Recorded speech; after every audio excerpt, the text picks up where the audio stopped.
C'est avec une très grande joie que nous retrouvons aujourd'hui la pasteure Claire Six-Gateuil. Et si vous ne la connaissez pas encore ou peu, n'hésitez pas à découvrir son autoportrait en podcast depuis mi-juillet dans notre émission Dieu, Jésus et les autres. Vous en pensez quoi ? Où elle était invitée avec le théologien brésilien, secrétaire de foi et constitution du Conseil œcuménique des églises Odair Pedroso Mateus. Ils ont tous les deux ainsi participé à un entretien croisé en podcast dont la première partie est en ligne également depuis début août et la suite sortira le 7 septembre. Durant ces 2 temps d'entretien, j'ai été marqué par votre insistance à toi Claire et à Odair sur la nécessité du dialogue interculturel et de la prise en compte de l'injustice sociale pour le dialogue œcuménique et ainsi travailler l'unité. Si j'ose dire, nous sommes en plein dedans, désormais avec cette assemblée de Karlsruhe qui s'est ouverte hier et qui est aujourd'hui concentrée, me semble-t-il, sur la justice climatique en ce premier jour du rendez-vous œcuménique annuel du temps pour la création. Effectivement, on est dans une période où l'interculturel, c'est pas seulement pour apprendre à se connaître. Où c'est plus facultatif. Aujourd'hui, on est sur des enjeux de société qui sont des enjeux mondiaux, les enjeux de protection de l'environnement, de sauvegarde de la création, de lutte contre les réchauffements climatiques. Et puis on voit bien avec tous les problèmes qui sont des problèmes géopolitiques, mais qui ont des conséquences économiques, qui ont des conséquences directes sur la vie des gens au niveau local et du coup sur les réseaux de solidarité, enfin sur tout. Que aujourd'hui toutes les problématiques sont interconnectées et donc l'interculturel c'est plus facultatif, ça devient un vrai besoin, une vraie nécessité et justement c'est quelque chose qu'on fait qui a été développé depuis que les chrétiens font de la mission un peu partout dans le monde, donc il y a des vrais je dirais pas des spécificités mais des vraies compétences qui ont été développées par des chrétiens sur les questions d'interculturel et donc ça aujourd'hui on peut continuer à porter cette préoccupation et puis le porter avec d'autant plus d'exigence qu'il y a aujourd'hui des urgences sur la question de la survie de l'humanité dans le monde, quoi. De même sur cette justice donc climatique, parce que le Conseil œcuménique des Églises ne traite pas de cette question que depuis quelques années. Ça fait quand même beaucoup d'années, je dirais presque un des précurseurs à tirer la sonnette d'alarme sur cette question. Oui, tout à fait. Alors, ça apparaît dans les textes dans les années 60. Les questions environnementales et ça devient une préoccupation qui est portée jusqu'au niveau des églises, c'est-à-dire le COE, le Conseil œcuménique des Églises, demande aux églises de se saisir de cette question-là dès les années 80 avec le fameux programme Justice, Paix et Sauvegarde de la Création où il était montré que dans un certain nombre de pays, alors à l'époque ça touchait pas encore beaucoup l'Europe, mais c'était déjà très clair en Amérique du Sud, ça commençait à l'être en Afrique et ailleurs, et puis auprès des populations autochtones, c'était vraiment évident que si on voulait travailler sur les questions de justice, il fallait aussi travailler sur les questions environnementales. Alors, il y avait des choses qui étaient un peu entre les deux sur les questions des paysans sans terre ou des choses comme ça, mais il y avait aussi clairement des phénomènes industriels qui détruisaient l'environnement et donc qui détruisaient les conditions de base de vie de certaines populations. Et du coup, ça créait des conflits, donc la question de la paix, ça créait des injustices. Et c'était ces injustices qui étaient à la source de ces conflits, donc la question de la justice. Et puis, la question de la création était aussi dedans. À l'époque, sur des questions d'écosystèmes locaux. Et aujourd'hui, on s'aperçoit que c'est aussi des questions d'écosystèmes global au niveau mondial. Et donc, quelque part, c'est Konrad Reiser qui était un des secrétaires généraux du Conseil œcuménique des Églises à la fin des années 90 et au début 2000, avec une approche aussi très allemande dans sa façon de penser le rôle des Églises dans la société, mais qui disait que vraiment les Églises ont un rôle à jouer pour moraliser la société, pour moraliser la mondialisation à une époque où la mondialisation avait surtout été portée par le néolibéralisme qui lui avait fait avait fait des catastrophes au profit de quelques-uns. Alors par rapport à tout ce que tu dis, si j'ose dire, Claire, tu es l'experte de la délégation française, tu n'es pas à ta première assemblée du Conseil œcuménique des Églises et encore moins à ta première rencontre internationale d'Églises. Qu'est-ce qui change avec cette assemblée par rapport à ce que tu as déjà connu, qu'on pourrait presque qualifier peut-être d'espérance au regard de tout ce que tu viens de dire et peut-être des choses qui n'ont pas été reçues jusque-là? Alors, c'est toujours compliqué de dire au début d'une assemblée qu'est-ce qui va en sortir. Bien sûr, on a des attentes et j'ai déjà évoqué un peu certains enjeux ici. Mais moi, ce que je vois de très différent et qui je trouve intéressant, d'abord, il y a une question de méthodologie. Jusqu'à présent, dans les assemblées comme ça, il y avait des grandes plénières assez festives et avec des éléments de spectacle, du théâtre, de la danse, pour entrecouper les discours. Et ces plénières, elles duraient toute la matinée. Donc elles étaient souvent intéressantes avec des très grands intervenants. Et puis avec ces aspects artistiques qui étaient importants pour pas parler que à la tête, mais aussi au cœur, au corps, enfin voilà, que l'être humain se sente vraiment pris en compte dans sa globalité et pas que dans son intelligence. Mais du coup, on était assez passif devant ça, alors qu'aujourd'hui, ils ont introduit un système de ce qu'ils appellent les home groups en anglais, donc les groupes de maison, on va dire, qui sont des lieux où, à la suite d'une plénière qui du coup a été plus courte, les gens se retrouvent par petits groupes, 20 à 30, et éventuellement, même après, ils peuvent avoir des discussions en plus petits groupes pour partager leurs impressions, ce qui leur semble important. Et donc ensuite, ce qui est dit là-dedans, d'abord ça sert aux échanges interculturels, donc à mieux connaître l'autre et ses attentes et ses questions et ses besoins, mais aussi pour que les gens puissent plus s'exprimer et que la synthèse de ce qui est partagé dans ces groupes de maison puisse ensuite nourrir le travail directement des commissions qui sont en train d'élaborer le message de l'Assemblée, les grandes lignes politiques des 8 années à venir, les programmes sur lesquels, qui seront prioritaires pour les années à venir, mais aussi à plus long terme, les réflexions des gens des équipes du COE qui travaillent à plein temps sur le COE, qui pourront se nourrir de ce qui aura été partagé dans ces petits groupes, quoi. Et ça vient compléter ce qui existait déjà depuis Busan, qui sont les Ecumenical Conversations, qui elles sont des temps, donc les conversations œcuméniques, qui là sont des temps où on discute sur un sujet particulier qui est un gros dossier entre guillemets du Conseil œcuménique, et donc il y a 22 ou 25 de ces conversations différentes, chacune sur un thème différent, et où là on va aborder plus en profondeur ce thème qui est un des grands axes de travail actuels du Conseil œcuménique, où il y a les spécialistes entre guillemets, enfin les gens qui sont spécialisés dans cette problématique-là, qui sont là pour dialoguer, pour entendre les questions et entendre les demandes ou les priorités que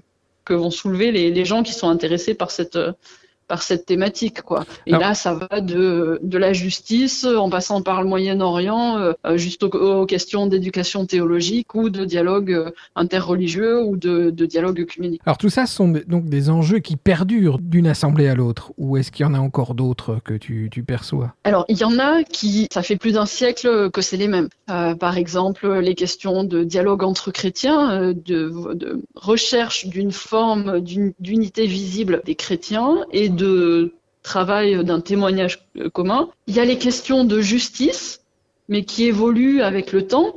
En 2006, et qui évoluent aussi, avec les contextes dans lesquels se tiennent les assemblées. En 2006, on était en Amérique du Sud. En Amérique du Sud, les questions d'injustice économique sont très prégnantes. Et donc, on avait beaucoup travaillé sur la question de la mondialisation économique et des injustices du système néolibéral. Là, on est en Europe. On travaille du coup beaucoup sur les questions de réconciliation et de paix. Pas seulement parce que la guerre en Ukraine est à nos portes et que donc les questions de paix sont très actuelles aujourd'hui, mais aussi parce que toute l'histoire de la construction de l'Union européenne et de l'Europe en général, mais surtout de l'Union européenne, s'ancre sur cette question de comment créer des interconnexions et des interdépendances qui fassent qu'un conflit armé ne soit plus possible en Europe. Et avec en même temps la question de comment est-ce qu'on apprend à travailler ensemble Et apprendre à travailler ensemble, c'est aussi apprendre à se réconcilier avec l'autre. Et donc ces thèmes de réconciliation, c'est aussi la question de comment l'Europe se construit depuis 70 ans. Alors, tu l'as dit tout à l'heure, c'est difficile de faire une conclusion alors qu'on n'est qu'au début de cette assemblée. Mais après avoir entendu toutes ces premières interventions, parce qu'il y en a déjà eu beaucoup, quels sont peut-être les nouveaux enjeux qu'on peut percevoir?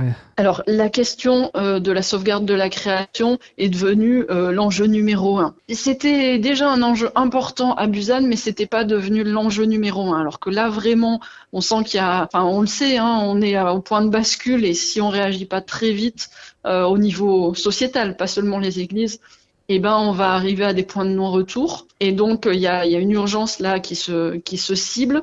Et on sent bien que les chrétiens cherchent à être constructifs, pas seulement dans la moralisation, mais aussi dans le partage d'une espérance. C'est-à-dire qu'aujourd'hui, on voit tellement de changements, enfin, les effets du changement climatique qu'on peut se dire, non, mais c'est déjà foutu, là, la fenêtre, elle est en train de se refermer, on va jamais y arriver. Et les chrétiens, parce qu'ils ont cette expérience de la métanoïa, donc de la conversion, de comment est-ce que la foi et l'espérance peuvent changer une vie et peuvent changer des comportements en profondeur, les chrétiens peuvent apporter des choses sur cette question de l'espérance pour pas tomber dans une fatalité par rapport aux enjeux climatiques. Donc ça vraiment, c'est quelque chose d'important.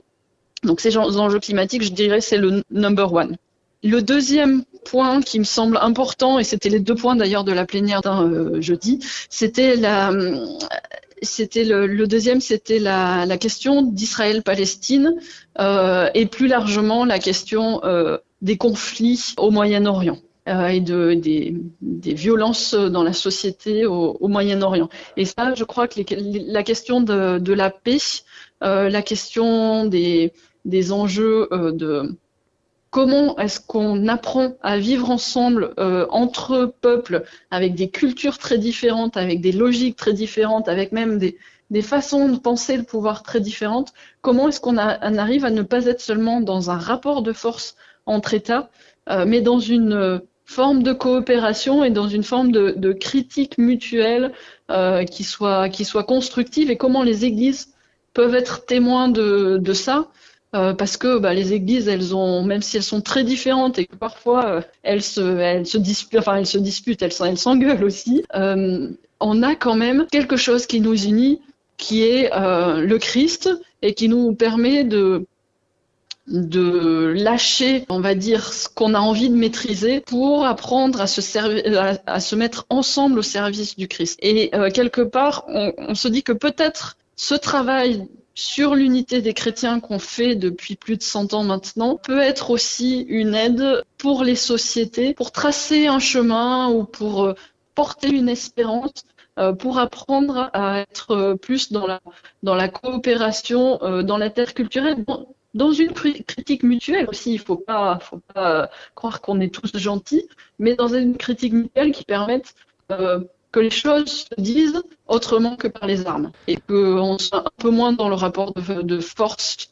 armée, même si on sait que les rapports entre nations sont toujours des enjeux du pouvoir.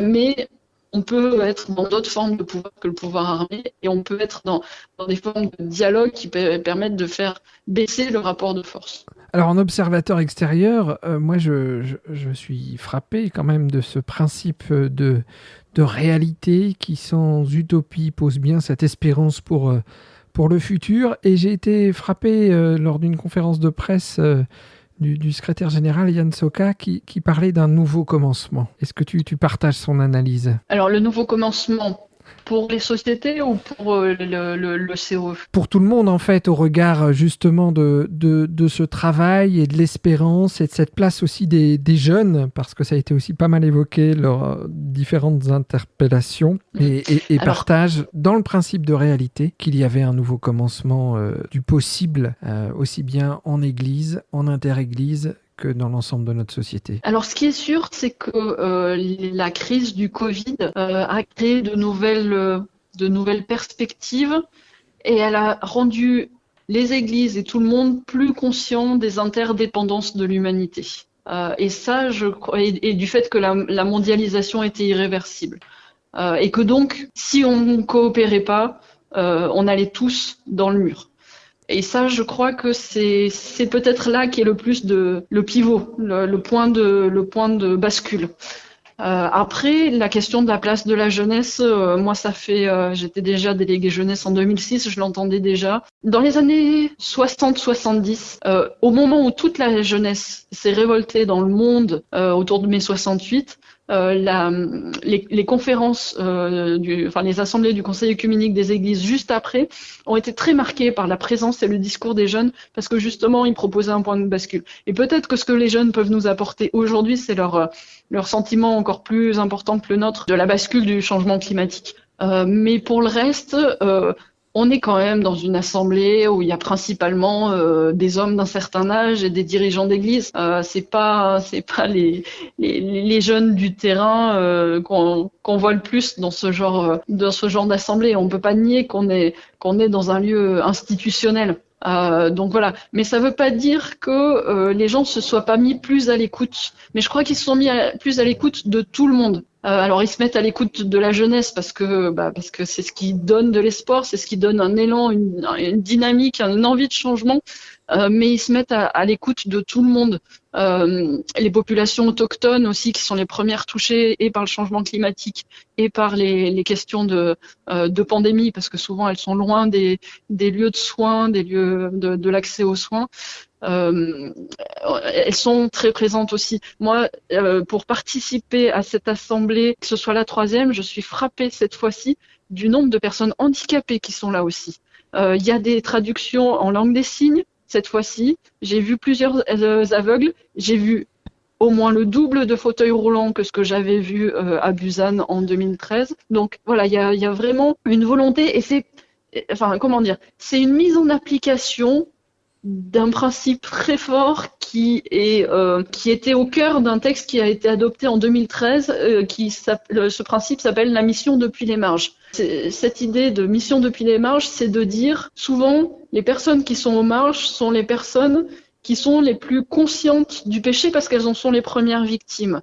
Et donc il faut se mettre à l'écoute d'elles pour travailler sur les structures qui entretiennent ou favorisent le péché y compris structurel, quoi, tout ce qui menace la vie et la vie en plénitude. Et puis ces personnes aux marges, c'est aussi les personnes qui sont souvent le plus porteuses de la force de la vie, les plus forts témoins de l'espérance et de l'importance du lien communautaire. Et ça, ces personnes-là peuvent nous réapprendre tout ça.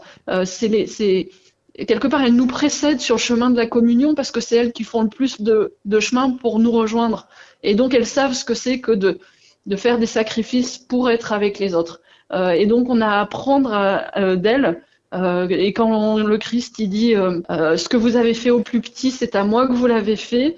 Voilà, de mettre ces gens qui sont en marge au cœur du dispositif de ces assemblées, et pas seulement pour leur faire bénéficier de programmes, mais pour que vraiment ils puissent participer pleinement aux assemblées et qu'ils puissent y prendre la parole et qu'ils puissent y intervenir.